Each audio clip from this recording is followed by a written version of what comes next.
മാഷെ എനിക്ക് എതിർക്കണമെന്നുണ്ട്. പക്ഷേ എന്റെ രക്തത്തിൽ അലിഞ്ഞുപോയ ഭീരുത്വം എന്നെ പുറകോട്ട് പിടിച്ച് വലിക്കുന്നു. എടോ, ആകെ മുങ്ങിയ കുളിരില്ല എന്ന് കേട്ടിട്ടില്ലേ? പോണേ പോട്ടടോ. ഹെഡ് കോൺസ്റ്റബിൾ ചാത്തുക്കുട്ടിക്ക് മോഹൻദാസ് എന്നൊരു മകൻ ജനിച്ചിട്ടില്ലെന്ന് ധൈര്യമായിട്ട് അങ്ങ് വിചാരിക്കുക. ഒഴുക്കിനെതിരെ നീന്തുന്നവർക്ക് മാത്രമേ ഇവിടെ പരിവർത്തനത്തിന്റെ പാത വെട്ടാൻ കഴിയൂ. ഇനിയെങ്കിലും അത് മനസ്സിലാക്കടോ.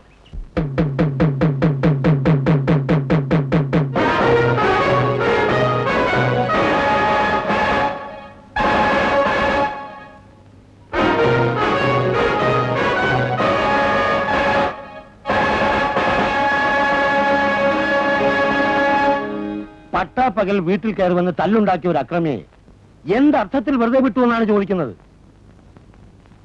അക്രമികളെ നേരിടാൻ കഴിവില്ലെങ്കിൽ ഈ കാക്കിക്കുപ്പായ ഊരി വെച്ച് സലാം പറഞ്ഞു പോകണം.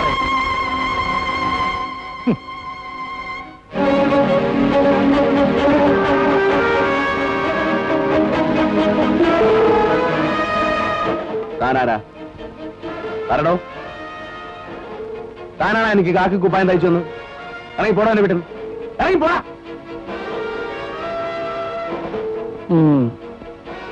എന്റെ ആളുകളെ ചീത്ത വിളിക്കുന്നത് എന്നെ ചീത്ത വിളിക്കുന്നതിന് തുല്യമാണ്. ഞാനേ ഒരു സാധുവ, ഭീരുവാ. പക്ഷെ ഈ നാറി എന്നോട് ഊരി വെക്കാൻ പറഞ്ഞ ആ കാക്കിക്കുപ്പായം ഉണ്ടല്ലോ, അത് ഞാൻ എടുത്തിട്ടത് പലതും പ്രതീക്ഷിച്ചുകൊണ്ടാണ്. ആ കുപ്പായത്തോട് എനിക്ക് ബഹുമാനമുണ്ട്. ഏമാമാരുടെ ഏറാം മൂളികൾ എന്റെ അഭിമാനത്തെ ചോദ്യം ചെയ്യാൻ വന്നാലുണ്ടല്ലോ, രണ്ടും കൽപ്പിച്ച് ഞാൻ ഇറങ്ങും. ഒരു ഭീരുവിനെ പോലെ 1000 തവണ മരിക്കുന്നതിനേക്കാൾ നല്ലത് ധൈര്യത്തോടെ ഒരു ദിവസം ജീവിക്കുന്നതാണ് നല്ലതെന്നാണ് എന്റെ അച്ഛൻ എന്നെ പഠിപ്പിച്ചിട്ടുള്ളത്. ആരും എന്നെ വരട്ടാൻ നോക്കണ്ട. ഓഹോ, എങ്കിൽ പിന്നെ എനിക്ക് പ്രശ്നമൊന്നുമില്ല. ഇതുവരെ ഇവിടെ ഇരുന്നിട്ടുള്ള ഒരു പോലീസ് ഉദ്യോഗസ്ഥനും എന്നെ അനുസരിക്കാതിരുന്നിട്ടില്ല. ആ, അനുസരിപ്പിക്കാൻ 5-6 പട്ടികളെ വാങ്ങിച്ച് വീട്ടിൽ വളർത്തിയത്.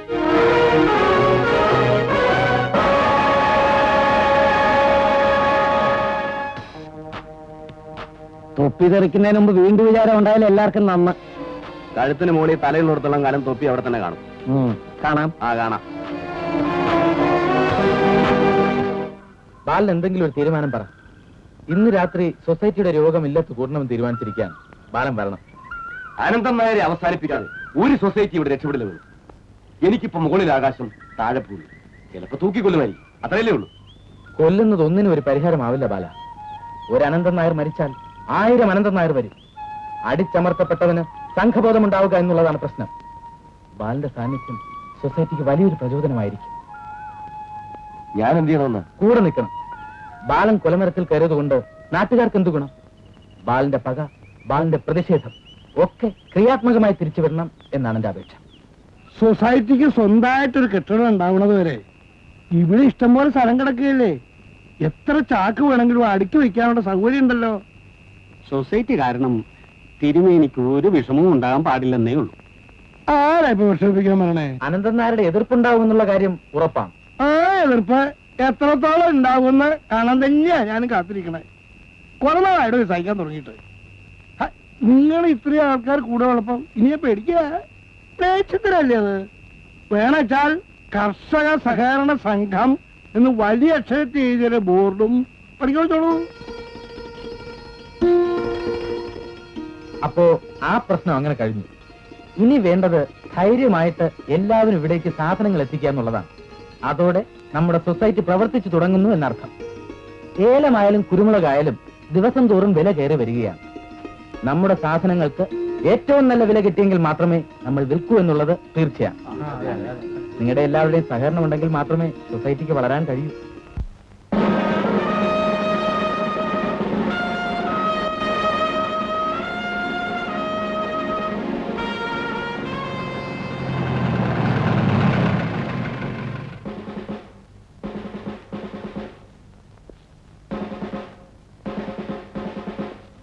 ഹലോ, എവിടേക്കാണ്? സാർ, ഇത് മുതലാളി ജീപ്പാണ്. ഏത് മുതലാളി?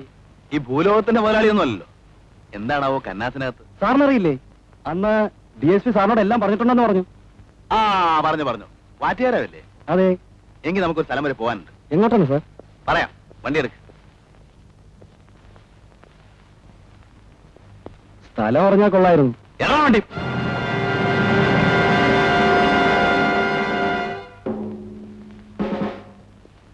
വിരോധമില്ലെങ്കിൽ സാറൊന്ന് ഇറങ്ങി വന്നാൽ കൊള്ളാം. അല്ല ഇതൊക്കെ നമുക്ക് എക്സൈസുകാരെ വിളിച്ചേൽപ്പിക്കാം. എന്താ? അല്ല കുഴപ്പമൊന്നുമില്ല. തന്റെ ഭൂലോക മുതലാളി ഒന്ന് ജാമ്യത്തിലെടുത്തോളൂ. എനിക്ക് ഈ ചാരായം മാറ്റുന്ന സ്ഥലം വരെ ഒന്ന് പോകണം. കൂടെ വരണമെന്നില്ല, സ്ഥലമൊക്കെ ഞാൻ കണ്ടുപിടിച്ചിട്ടുണ്ട്. എക്സൈസുകാർ വരുന്നവരെ സ്റ്റേഷനിൽ ഇരുന്നോളൂ. ആ ഇദ്ദേഹത്തെ അകത്തിരുത്തിക്കോളൂ. എന്നിട്ട് എക്സൈസ് ഓഫീസിൽ ഒന്ന് ഫോൺ ചെയ്ത് പറഞ്ഞേക്കും. സാറിന് കേസാക്കാൻ പോവുകയാണോ? ആ എന്താ കുഴപ്പമാവൂ? തീർച്ചയായിട്ടും കുഴപ്പമുണ്ടാവും സാർ. മുതലാളി പ്രശ്നം ഉണ്ടാക്കും സാർ. കുഴപ്പമുണ്ടാക്കണോ നമുക്ക് കാണാം.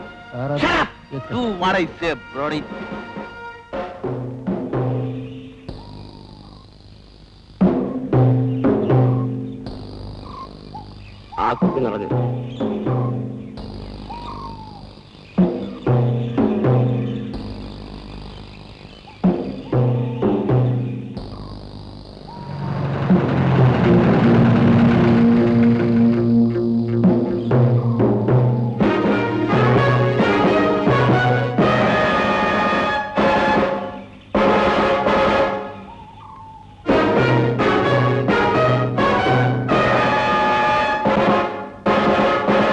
സാറെന്താ ഇവിടെ?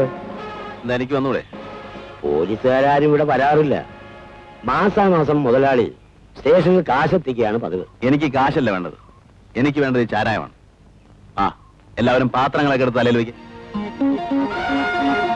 സാറേ ഇതൊക്കെ മുതലാളിയുടെ വകയാ. മുതലാളിയോ? എല്ലാവരും ജീവിക്കട്ടെ. ആ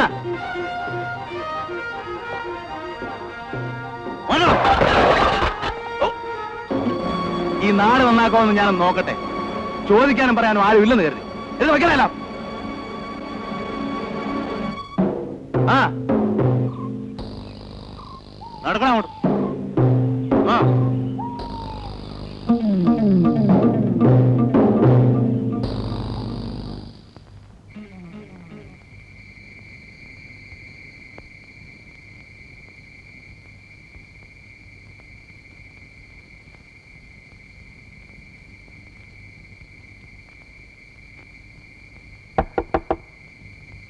ആരാ?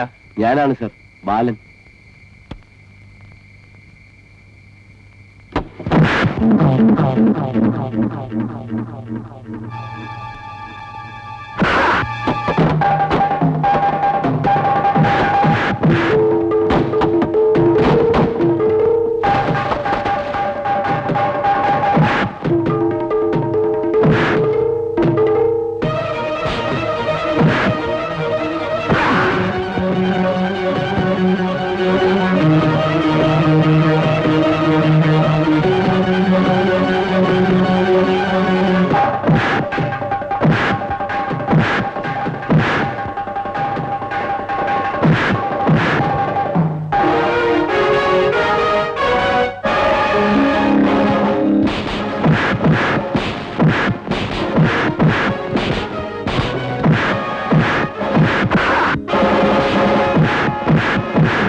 അപ്പൊ ഞാൻ തീരെ മോശമല്ലേ?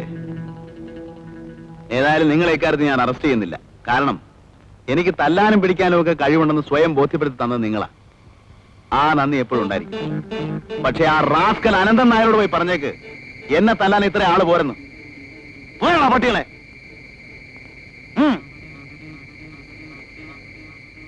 ഓടോ.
എന്തോന്നാ സാറേ ഇത്? ഞാൻ നിങ്ങളെ പോലെ ഒരു ചെറുപ്പക്കാരനല്ലേ. എന്നാലും സാറ് ഇതുപോലുള്ള നല്ല കാര്യങ്ങളിൽ നിങ്ങൾ എന്നെയും കൂടെ സഹകരിപ്പിക്കണം. വിവരങ്ങളൊക്കെ അറിഞ്ഞു. അനന്തനായരുമായി ഇടയാൻ തന്നെ തീരുമാനിച്ചു അല്ലേ? നിങ്ങളെ പോലെയുള്ള ഉശിരുള്ള ചെറുപ്പക്കാർ എന്റെ കൂടെ ഉള്ളപ്പോ ഞാൻ എന്ത് പേടിക്കാനാ? അനന്തൻ നായരല്ല, രാവണൻ നായർ വന്നാലും നമുക്ക് നോക്കാം. ആ പണി നടക്കട്ടെ.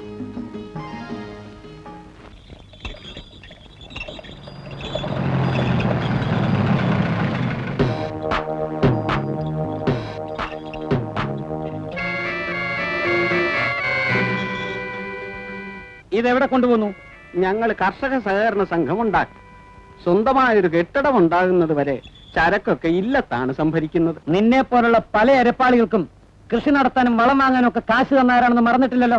ആ കാശ് പലിശയോടെ തിരിച്ച്, പക്ഷേ നഷ്ടത്തിന് ചരക്ക് തരാൻ നിവർത്തി. ഓഹോ, എന്നു മുതലാണ് നിനക്കൊക്കെ ഈ ധൈര്യം ഉണ്ടായത്? മുതലാളി, ആ ജീപ്പ് ഒന്ന് മാറ്റിയാ കൊള്ളാം. ഈ കാളവണ്ടികൾ അങ്ങോട്ട് പൊക്കോട്ടെ. അപ്പോ എനിക്ക് ചരക്ക് തരാൻ നിവർത്തിയില്ല അല്ലേ? ഇല്ല. ഛീ, ഇറങ്ങടാ.